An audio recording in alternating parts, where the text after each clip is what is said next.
Hey, welcome back to Pints and Perspectives, a podcast hosted by WellHouse Church, where we believe there is a plethora of theological perspectives and plenty of beer to go around. There's a tear in my beer. Come on, do you know this one? Of course. And I'm crying for you, dear. What's the next line? Oh, I don't know. Oh, gosh. Anyways, I actually have no idea why that song came to my mind. Tear in my beer. Yeah. You know, my sister would say that all country songs could be summed up in either drinking or I lost my woman. Yeah. Or like something or someone died. Yeah. Or maybe a track. Sadness, alcohol, shot my dog, just nonsense. Some sort of like farming scenario. Yep. Which, shout out rodeo time. 'Tis true. And I guess Each time. hopefully this won't come out after rodeo, because the next time we do it, there are some local Houston breweries that have some rodeo labels. We're gonna have on here. If you listen from somewhere other than Houston, first of all, thank you. Second of all, you've probably picked up on the fact that those of us that are from Houston in the general Houston area, Cullen, are very proud of that. Some would say to an unhealthy degree. We wear it like a badge of honor. Hell yeah, look at my hat. I got this hat. It's like a custom hat. It just says Houston. There's no brand. There's no label. It just has an H and an HOU. And we know Houston's the greatest city in Texas. And, without a doubt. And it's not the funnest city. I'll give you that. Texas is the only place where people from Texas go worldwide. And when they go, where are you from? They say Texas. It's like, we love you, America. Yeah. Truly. I mean, obviously. But we seceded once. Check yourself. No, I'm not in the pro-secession camp either, anymore. but that is the... But that's the persona that we project to people, because it's a different we pride. Refer to ourselves as not the United States. We're from Texas. That is correct. It is different here. We are from Texas. It is different here. So yada hoo-ha. Yada hoo. Yada hoo-ha. That's right. Still messing with these buttons. And speaking of Texas, there is always a Texas theme to the beers that are on Pints and Perspectives. It does appear that way. Not always, but most of the time. Also, it's like what's most available in the grocery store. We have so many breweries these days, especially in Houston in particular, that all the Texas stuff is all over the shelves. So what are we drinking? What are you drinking? Well, Adam has one that I'm kind of interested in. Hey. It's from the Spossel Brewery in Shiner, Texas. It is the 1909 Heritage Lager. And you might be wondering, 1909, what happened in 1909 in Texas history? And that was the first question I asked myself. But thankfully, the fine folks in Shiner have answered that question for us on the label itself. And it says our founding year, 1909. Think about that. 1909? Oh, it's over 100 years old. That's a long time ago. Yeah. So that is this beer. It is the Heritage it's multiple generations Lager. It's a light beer. Let's see. What do we got? 4.5%. Yep. By volume, it's a lager. It is the lager. Since 1909, the expert brewers in Shiner, Texas have been crafting exceptional beers inspired by our German and Czech founders. To honor their legacy, we've brewed this Heritage Lager using only the same simple ingredients they used in 1909. Heritage two-row barley is paired with noble hops for with noble hops for a delightful, flavorful, and perfectly balanced lager with a smooth, refreshing finish. A fitting tribute to over a century of brewing tradition. I bet this would be so effing tasty with a nice brat with like stone ground mustard. I think that's going to be your everyday run-of-the-mill beer. American two-row malt is like the premier filler malt here in America. Like, it's the malt that everybody just puts to fill grain space. Look, man, this beer is admittedly from the label basic AF. Yeah, that is what it says it is. Yep. And well, they about to do it because they use the most basic AF malt. I mean, it's gonna be American two-row. Lots of Pilsner malts. You'll have like 30% Pilsner malt and 70% American two-row. It really is. just a filler malt. Like it, yeah. So Noble hops, though, on the other hand, is a noble hop. Yeah, let's do this. Yeah, I'm doing applause and laughter at the same time because it was just that good. But Noble hops is great. I think. I mean, look, I can kind of even see it. It's going to be basic. It's going to have the viscosity of water. It's going to be real basic in flavor. Basic AF. Yeah. H-Town Brewery, Eureka Heights. In the I hood. have a hop seed. Hop Speed India Pale Ale. It's called the Space Train. Yeah. 5.5% ABV. Yeah. So, is this a seasonal? I think this might be a seasonal. I think I had this a year ago. Where'd you buy this at? I don't know. H-E-B? Yeah, that's a grocery store. No, Kroger. Kroger. Eureka. It was convenient. Well, I only asked because Eureka is in the neighborhood and you can, walk in there and buy these. I want to tell a story about this beer, but I don't know if it's true. You had this one? Well, that's what I'm trying to look at to see if it's Space Train. Nah, I think it's a seasonal. I don't know if it's a seasonal. On the can, it says, have you ever wanted to go to space? Do you like trains a little too much? Do you know what hops are? If you answered yes to any of these questions, then hop on board this sessionable India it's a session. Pale Ale. Yeah, okay. It is their session. It is year round. It is 5.5% alcohol volume. I think I got really What's its IBUs? 65. So, I think I got really, really trashed on this. I had a crawfish boil benefiting my kid's school a year ago. Attaboy. So it was hosted at Eureka Heights, like in Eureka Heights. So it was like a crawfish competition where we set up like 12 different groups. Good day. $30, as much as you could eat. Shout out to the neighborhood. Anyways, so I can't wait to hear what you think about this. Well, apparently you liked it. Look, that's not even necessarily true. Just because I drank a ton of it while eating crawfish and raising money, like you that were at a brewery, you could have had your choice of any beer on the menu. But it's low ABV and crisp enough because it was crawfish. Yeah, I guess. And I think it was actually that one and whatever their Mexican style beer is. Yeah, I was just fixing to say, I always love like a Taco Tuesday or some kind of sea salt and lime beer when the neighborhood. We'll cut that out. That'll be a bleep. Oh my God. I just started having an offline conversation on the camera. That'll be a bleep. Anyways, what are we doing? We're drinking beer. Cheers, buddy. Hey, cheers.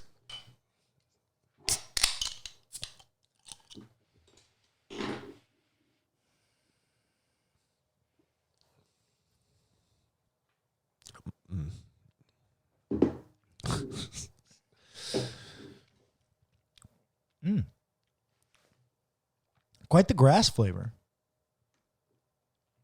Interesting. That's not a con. That's a comment. No. I get it. That's a notation I get of it. flavor. Dude, I did myself such a huge disservice. I told you it was going to be basic. No, so we were, obviously, if you listen, but we record these in 2 sitting batches, and I just finished a 9% strong ale. You didn't drink all of it, though. I drank every drop of that. Did you really? Adam never finishes his beer. I drank every drop of that beer, and it had 4 hops, 4 malts, 9%. I drank every drop because it was so good, and now I have this 4% water. It tastes like sour water. I'm sorry. Again, I think I've said this on a previous episode of Pints and Perspectives. It's worth saying again. Shiner, just do what we love. Make your Bach. Stop trying to get cute with it. I will drink Shiner Bach all night. Hey, yo, shout. I like the light blonde.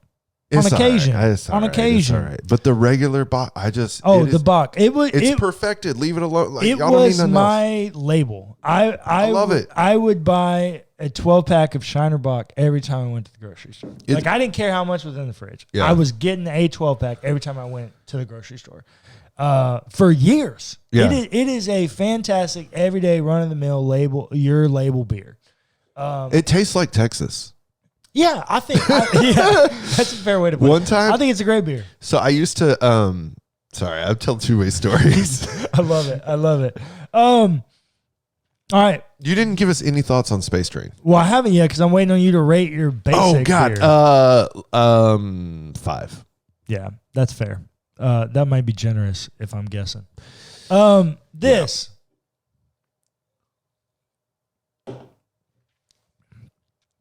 Can you pull it up on their website so I can read about it? Because I would say that now this is a preferred like hop flavor variant that I enjoy, but I taste grass. Oh, the cans are limited. Okay, look. So it is year round, but only at the brewery. The cans are not always circulated. That makes sense. Circulated. Okay, got it.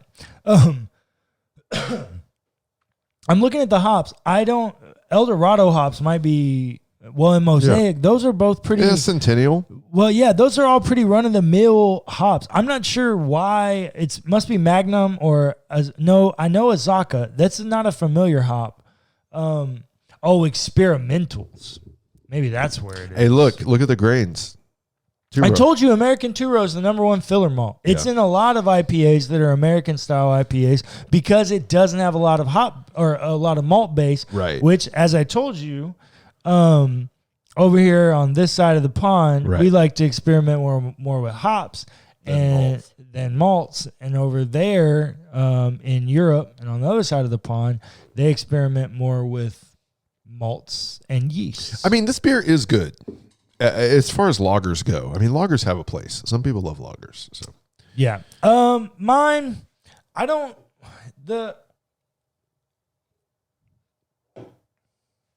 It's a basic IPA. It's also session, so low ABV. So well, it's it's kind of high for a session. It's 5.5. Yeah, I guess. I mean, sessions should be sub 5. Yeah.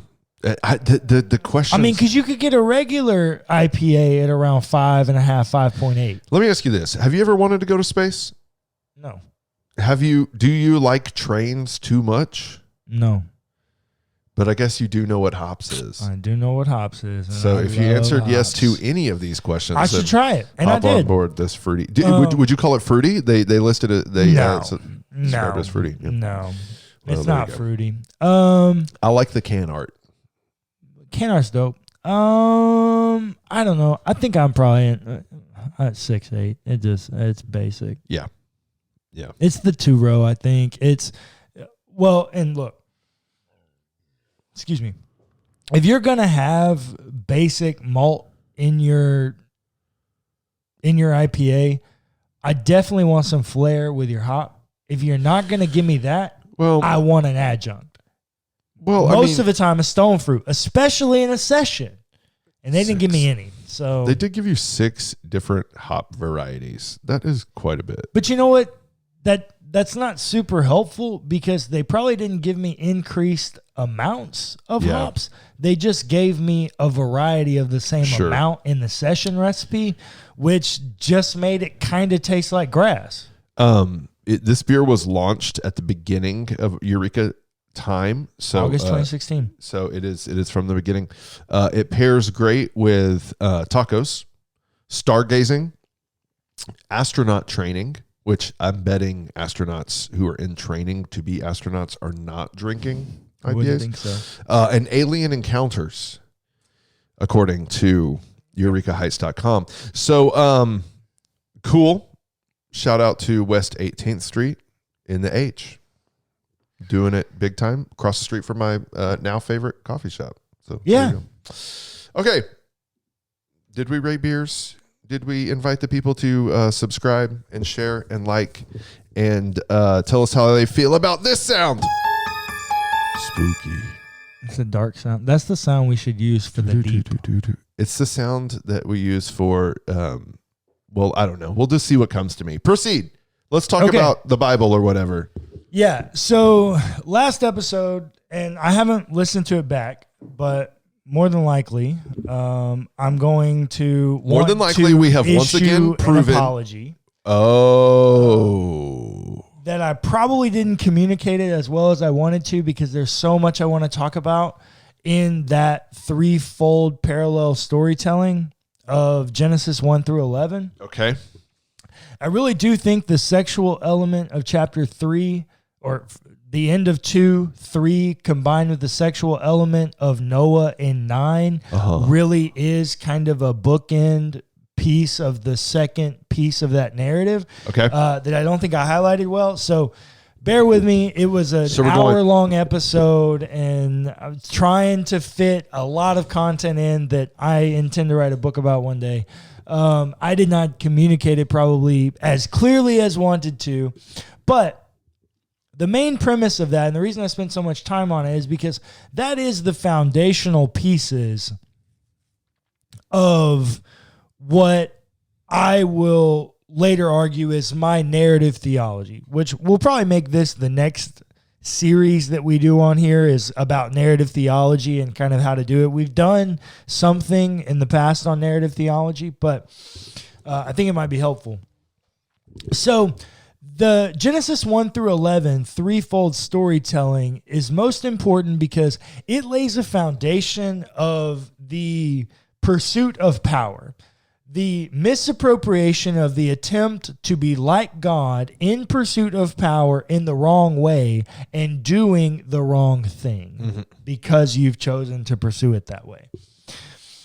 And so as it lays that mythical, to use that word again, mythical foundation, the story picks up with Abram.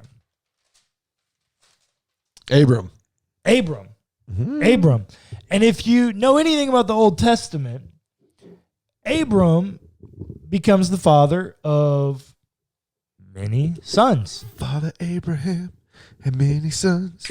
Many sons had Father Abraham, and I am one of them. What? And so are you. So let's all praise the Lord. Right hand, left hand. Good. Cullen, sorry. So Father Abraham shows up on scene, and he gets this promise that he will have sons as numerous as the sands of the seashore and the stars of the sky, which, as Adam so likes to remind us, the Webb telescope is great.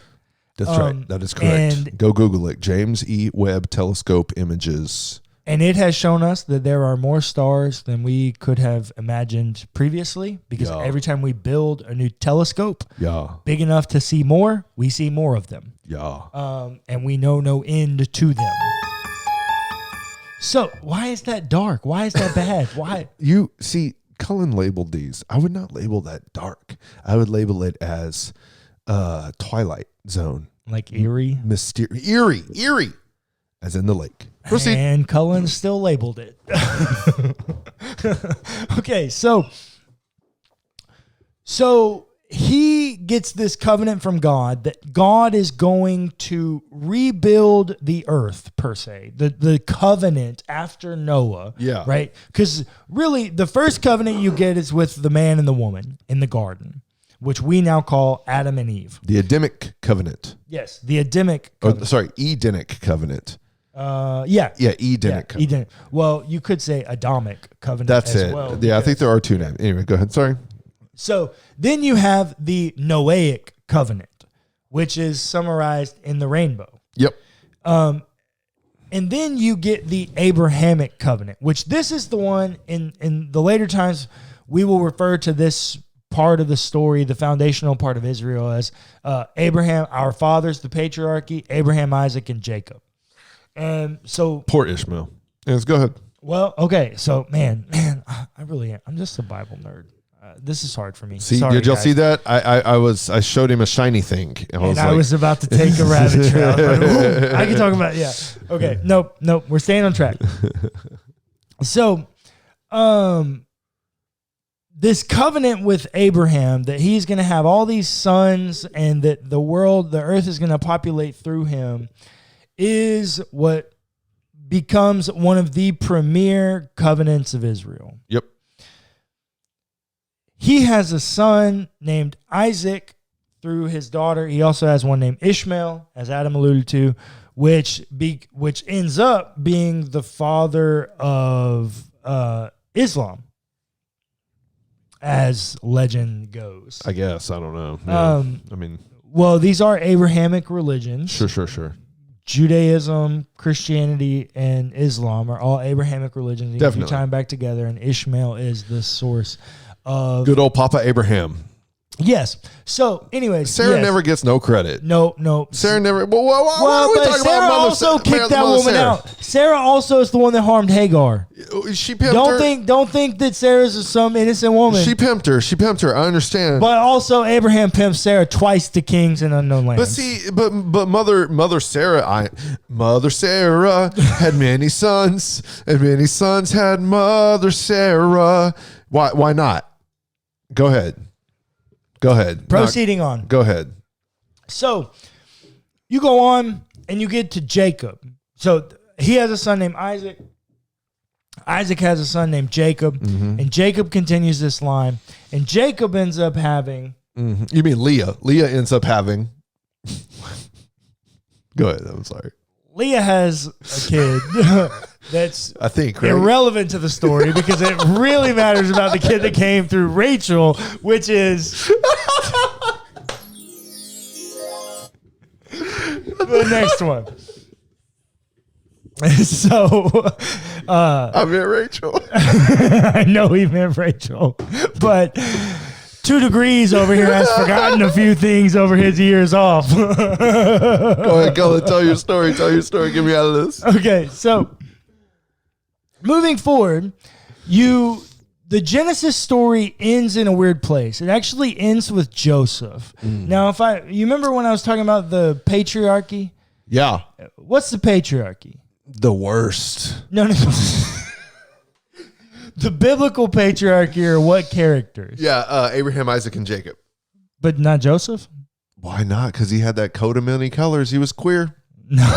Look at you just putting stuff out there like that as a satirical joke that the audience may not catch. Now I'm problematic. No. Yeah, why not Joseph? Well, Joseph's not a patriarch. He's not where the line goes. He ends up being Pharaoh's right-hand man. The story continues on. It's not about Joseph. Mm-hmm, so why Joseph to end the story of Genesis? And he clearly is not relevant to the Exodus story, which would be your most logical answer. It wasn't. I might remind you. He gets him there. Well, but I guess the family. He's not though. Yeah, you're right. Because Exodus 1. No, he is. They give Nope. him. Nope. Exodus chapter 1, verse 8.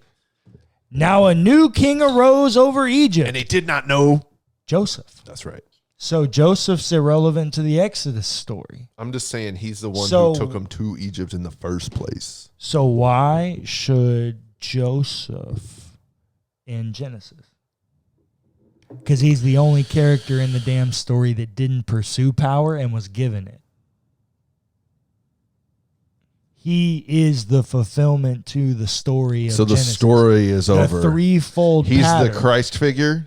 He's the Christ figure of Genesis, which then gets perpetuated and launched into the New Testament and so the author, as Jesus. The author of Genesis goes, yeah, this is the end because it's fulfilled. Damn. No, but the end of that. No, I know. That's what I'm saying. Story. That's what I'm saying. It's like, we now have seen the character that solves this problem. Narrative resolution. Yeah, narrative resolution. And so then Exodus picked up and goes, hey, there's a king that no longer knew about Joseph. It doesn't matter. He's not relevant to the story anymore. Moving on. Part 2. The real part was about Abraham, Isaac, and Jacob for the historical part. But not Joseph. But Joseph is the end to the story of Genesis. Interesting. So then, interesting. Exodus shows up. And we all remember the Exodus story, right? Moses, this crazy beginning story, gets the call after he murders someone from this burning bush that's not consumed and goes and calls down these 10 plagues on Egypt so that they will let the Israelite people that are enslaved there free. It is the Exodus story is wild. It's wild. It be tripping. Thank you, Charlton as Heston. they say. For sure. It's wild. Nobody's trying to refute that. It is a wild story. For sure. Burning bushes and excuse me. But yeah, wild. And first dead born. And absolutely. Anyways, go ahead. Wild. So as the story goes on, you have these plagues that Moses is able to call down from God onto the people of Israel or the people of Egypt, the leaders of Egypt. Now, interestingly, the first 3 or 4 of these plagues, the sorcerers of Pharaoh can also do. They could divine them. They can divinize them. Uh-huh. So there does appear to be, remember what I was saying about a cosmic good and a cosmic evil that has some ability to create? Like turn staffs into serpents. Yeah. That was in the Exodus movie. I don't know if that was. Well, that's actually on the God side. That's not really. Anyways, go ahead. Yeah. Proceed. Anyways, these divinizers, which are not of God because they're clearly on the opposite side of God. Aren't they all just practicing witchcraft? Anyways, go ahead. That's a fair, that's a fair assumption. Probs. Anyways, go ahead. It makes kind of stupid sense for whoever the source of that witchcraft godness is to be in battle with themselves. Man, I don't know, man. I'm just saying. Too spiritual for me, bro. So, anyways, moving on. So you have that whole scene there with the plagues and all of that. And then they go, and Moses goes up to the mountain. Yes. Do you remember when they get out? Maybe we should say this. Do you remember how many people leave? Or how many people we estimate a bunch leave? 5,000. 5,000? That's your final guess? That's how many people Jesus fed. I don't know. 5,000 men. My gosh. And you were the one griping about the patriarchy. 10,000 Hebrew. In between 34 and 36,000. Okay. So they leave Egypt and they go and they get to the base of Mount Sinai. Yep. Right? You remember this? Yes. And Moses goes up to the top, and he's up there for a hot minute. Too long. And he's having some experiences. He's on some psychedelics, hardcore. And he's talking to God. Talking to somebody. And down here, they're making gods. They're making gods. Here's the deal. Images of God. Aaron's ability to get everyone who has just left everything they know and love to burn up all the gold. All the gold. Mm-hmm. All the gold. All the gold. To make a calf, I don't know. Maybe that's the problem with socialism. The government asks you for all your resources to pool them together, and then they just make a calf. There you go. I don't know. Heard it here first from Adam Chaney. Nah, that's the problem with socialism. So, I think in this moment, what happens is it's a repetition of the pattern. Okay. They weren't enjoying the comforts that they had. They were questioning God and the structure that God was giving them, even rescuing them out of liberation and bondage. They choose to forsake that to pursue their own power and, we might say, box or image of what God would fit. This is my argument against idolatry is twofold. Number one, you can't make an image of God when one already exists in humans. Ooh, so idolatry doesn't, or at least physical idolatry doesn't exist? Well, no, idolatry definitely exists, but it's just a stupid premise. You can't make, the reason idolatry is bad is because you can't give an image to God when one already exists in humanity. Right. The second thing going on with idolatry is it puts God in a box. Mm-hmm. It literally puts God within confines that God said, I cannot be put within. Yeah. God told Moses, when Moses asked, who do I say sent me? Yeah. What does he say? Hebrew scholar? I am. I am. That I am. Who I am. Weird Hebrew preposition. Right. I am. Preposition. I am. Right. Demonstrative, not demonstrative. No. Yeah. I am. That I am. Existence. I am being. Yeah, being. Existence, life, being. Mm-hmm. Okay. Dang. Did God self-admit to being a panentheist? I think God Is that the moment? God self-admitted to being the author of He existence said, in life. I am existence. Yeah, Oof. I am existence. Okay. So now we're in the phase where we really get to see some of those emotional pieces of God from Genesis 1 through 11. Okay. We get to see him show up. He gets angry. God gets real angry. He gets a little violent. When they're down there making the calf, God not a little angry. Oh, also, God not a little violent. Hold on, wait. Also, wait. Does God not know that they're doing it? No, Moses doesn't know that they're doing it. Moses doesn't know they're doing it. God tells Moses, like, hey, them fools down there, they're making golden calves. And then Moses gets angry too. He's the one who breaks the tablet. All right. Moses breaks the tablets. You're right. Moses is the one that breaks the tablets. And so there are multiple times throughout this story where God is really, maybe the best word to use is impassioned. Okay. Okay. It shows up as anger a lot. Like, can you think of some of the times that God is angry? Like in this specific moment in the story? I mean, doesn't he make him drink the golden water, like the gold-filled water? Didn't he? I mean, I guess he gets angry at Moses, right? He curses Moses because he breaks the tablet. Well, he gets angry at the people for being dumb and making an idol. At one point, he wants to kill him, and Moses talks him out of it. Oh, yeah, that's or it. talks them out of it. Right. Yeah, there are all of these things where you see an all-powerful God that has the ability to liberate, to bring about life and life abundance, and yet still have this impassioned desire for fidelity in a way that doesn't seem to be possible for the humans. Right? Because even just down there, right? They can clearly see stuff happening. Moses came down from that mountain and it was scorched.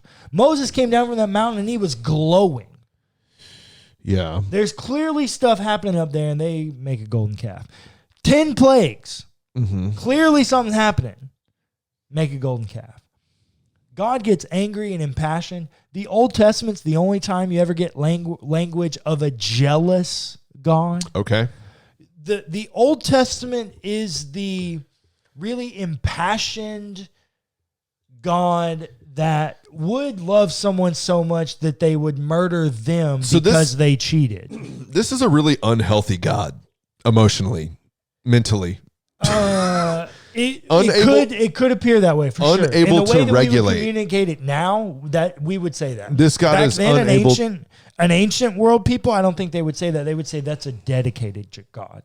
That's a God that loves me more than anything else. That's dumb. But we would now say it's not a healthy God. That's a God who, that's like an anxious attachment.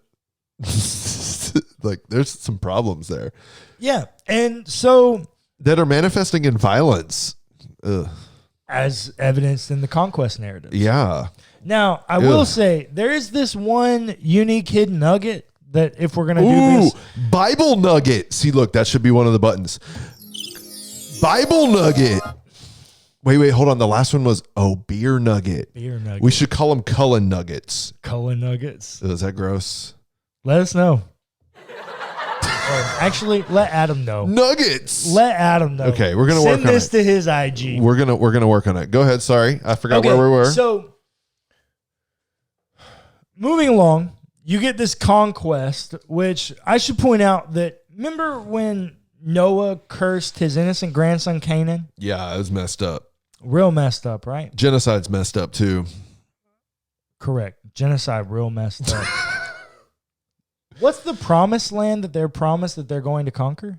The land of Canaan. Which is the kid who was innocent, who was cursed by, fulfillment. Okay.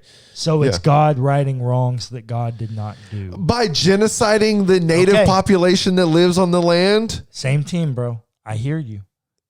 This is problematic. An impassioned God. An unhealthy child. An impassioned God who also happens to be all-powerful, which we've seen a dime a dozen in husbands that love their wives and end up killing their wives when they find out they're cheating on them. Yeah. But we don't worship them. Nope, you're right. Or offer them sacrifice and You're right. and our money.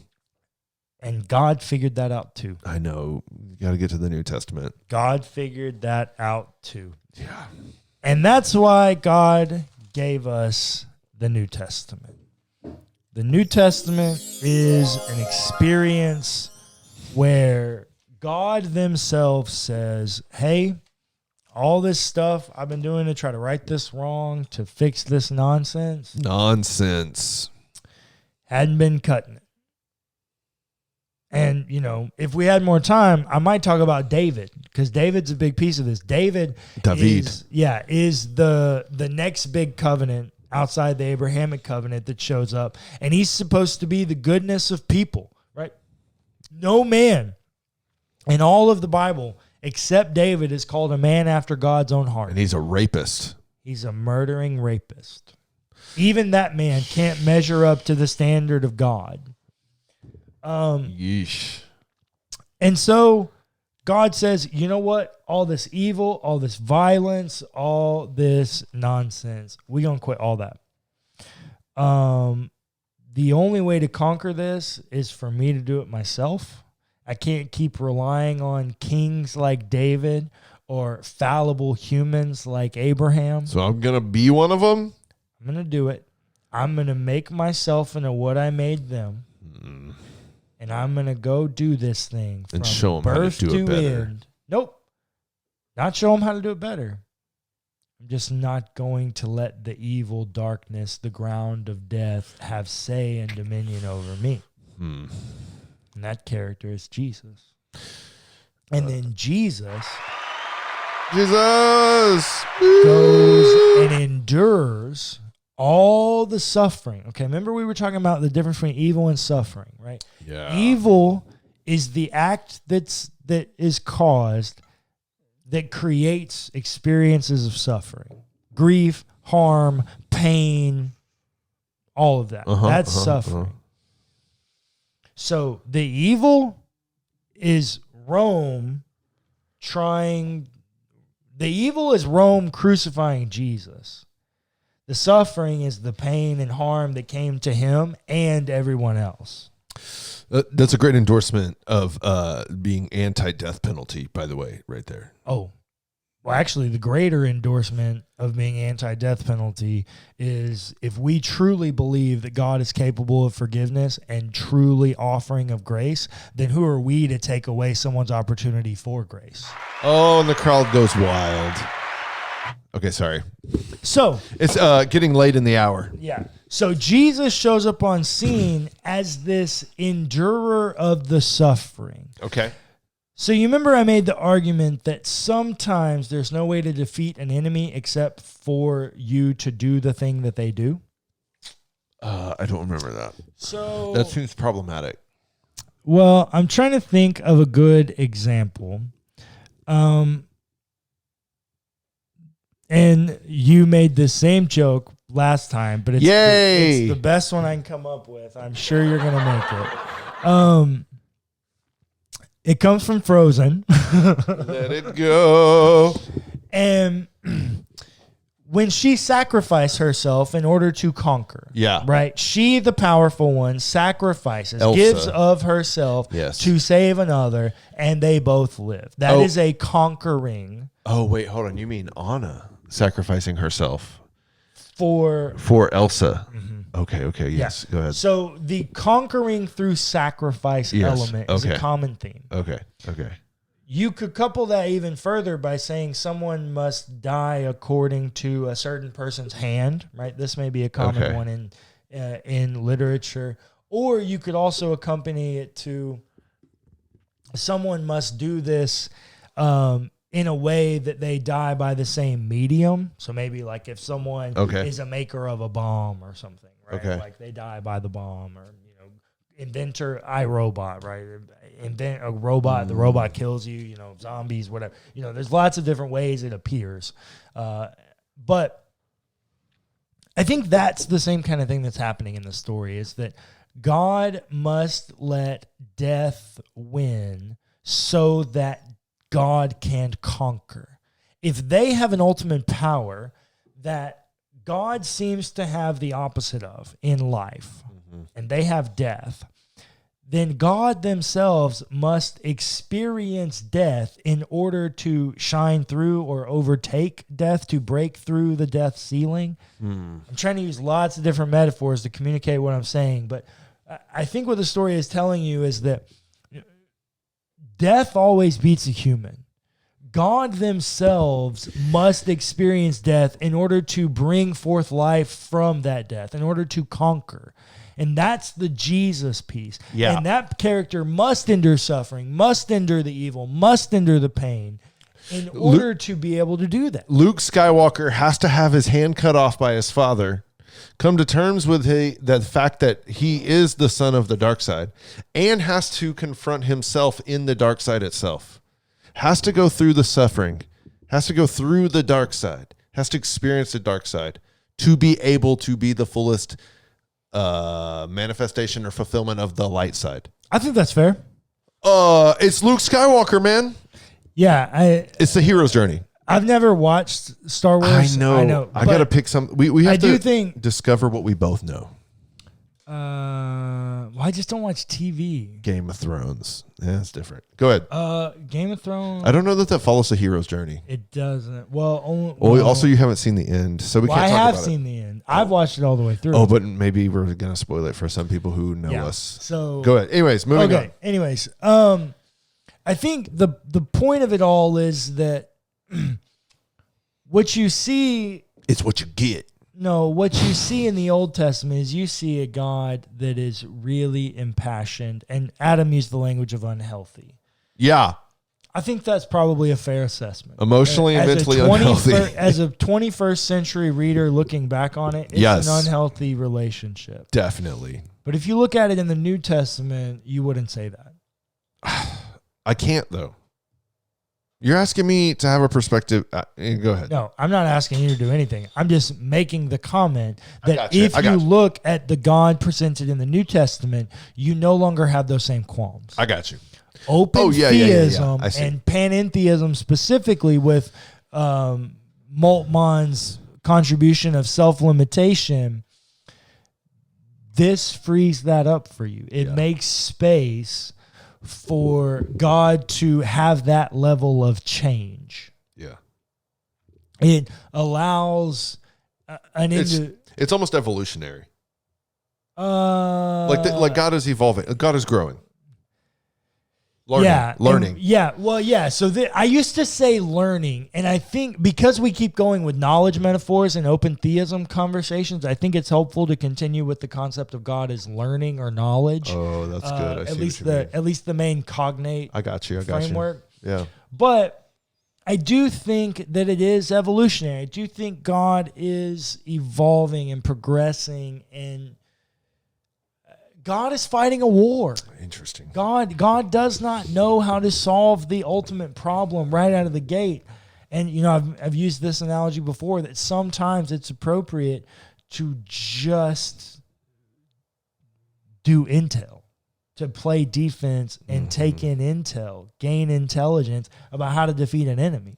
Yeah. And I think that's the world we live in right now. I think that's what amillennialism tells us. that we've already lived through Nero and all of this, and we're now waiting a time for God to enact final return, which will happen at whatever point God determines. That will be the end, which means until then, the final assault. We're intel gathering. God's waiting to figure out when they should launch their final attack. We don't know when that will be, but the next episode, we're going to start the human conversation, which I will argue we have a part to play in this war. Like, subscribe, and share. Ooh, I hate that. Thanks for listening to the Pints and Perspectives podcast hosted by WellHouse Church. Be sure to give us a rating and a review if you enjoyed the episode. It's free and it helps us immensely. Also, feel free to check out our other podcasts.